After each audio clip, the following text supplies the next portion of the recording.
തെന്നിന്ത്യൻ സിനിമയിലെ സൂപ്പർ താരവും ടി.വി.കെ അധ്യക്ഷനുമായ വിജയ് റംസാൻ മാസത്തിന്റെ ഭാഗമായി ഇഫ്താർ വിരുന്നൊരുക്കി.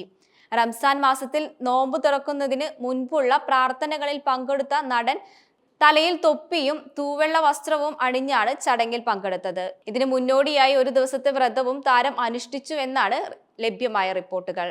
ചെന്നൈയിലെ റായപേട്ടയിലുള്ള YMCA ഗ്രൗണ്ടിലായിരുന്നു ഗംഭീരമായ ഇഫ്താർ വിരുന്ന് നടന്നത്. ചടങ്ങിലേക്ക് വരുന്ന താരത്തിന്റെ ചിത്രങ്ങൾ നേരത്തെ തന്നെ വലിയ രീതിയിൽ വൈറലായിരുന്നു. പ്രദേശത്തെ 15ഓളം പള്ളികളിലെ ഇമാമുമാർക്ക് ചടങ്ങിലേക്ക് ക്ഷണമുണ്ടായിരുന്നു.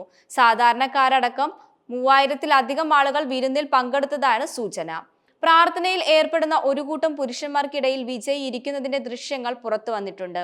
ഓൺലൈനിൽ വ്യാപകമായി പങ്കിട്ട മറ്റൊരു വീഡിയോയിൽ പരിപാടി പങ്കെടുക്കുന്നവരുടെ വിജയ് നന്ദി പ്രകടനവും കാണിക്കുന്നുണ്ട്. പ്രാർത്ഥനാ സമയത്ത് തികഞ്ഞ ജാഗ്രതയോടെ വിജയ് കാത്തുനിൽക്കുന്നതും ദൃശ്യങ്ങൾ വ്യക്തമാണ്.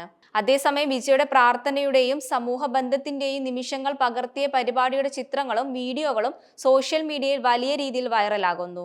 ഇതിന് പിന്നാലെ വൈവിധ്യമാർന്ന സംസ്കാര പാരമ്പര്യങ്ങൾ സ്വീകരിക്കാനും അവയെ പ്രോത്സാഹിപ്പിക്കാനുമുള്ള അദ്ദേഹത്തിന്റെ ശ്രമങ്ങളെ ആരാധകർ അകമഴിഞ്ഞ് പ്രശംസിക്കുകയാണ്.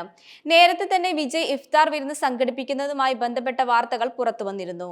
അടുത്തിടെയാണ് താരം സജീവ രാഷ്ട്രീയത്തിലേക്ക് ഇറങ്ങിയത് എന്നതുകൊണ്ട് തന്നെ ഈ ചടങ്ങ് പലരും പ്രതീക്ഷിച്ചതുമാണ്. എന്നാൽ ഇത്രയും ഗംഭീരമായ ഇഫ്താർ പാർട്ടി ഒരുക്കുമെന്ന കാര്യത്തിൽ ആർക്കും ധാരണയുണ്ടായിരുന്നില്ല. അടുത്ത വർഷം നടക്കുന്ന സംസ്ഥാന നിയമസഭാ തിരഞ്ഞെടുപ്പിൽ വലിയ ശക്തിയാവുകയാണ് വിജയ് നേതൃത്വം നൽകുന്ന ടി.വി.കെ ലക്ഷ്യമിടുന്നത്. നിലവിൽ ഭരണകക്ഷിയായ DMKയെയും മുഖ്യമന്ത്രി MK സ്റ്റാലിനെയും നിരന്തരം വിമർശിക്കുന്ന വിജയ് കൂടുതൽ വിഭാഗങ്ങളെ തന്നിലേക്ക് അടുപ്പിക്കുന്നതിന്റെ ഭാഗമായാണ് ചടങ്ങ് നടത്തിയെന്നാണ് വിലയിരുത്തൽ. സിനിമയിലെ നിലവിലുള്ള കടപ്പാടുകളും ബാധ്യതകളും പൂർത്തിയാക്കിയാൽ പൂർണ്ണമായി തിരഞ്ഞെടുപ്പ് പ്രവർത്തനങ്ങളിലേക്ക് ഇറങ്ങാനാണ് വിജയുടെ തീരുമാനം. വലിയ നീക്കങ്ങളാണ് വിജയുടെ പാർട്ടി തമിഴ്നാട്ടിൽ നടത്തുന്നത്. തിരഞ്ഞെടുപ്പ് തന്ത്രജ്ഞനായ പ്രശാന്ത് കിഷോർ അടക്കമുള്ളവരെ രംഗത്തിറക്കാനാണ് ടി.വി.കെയുടെ തീരുമാനം.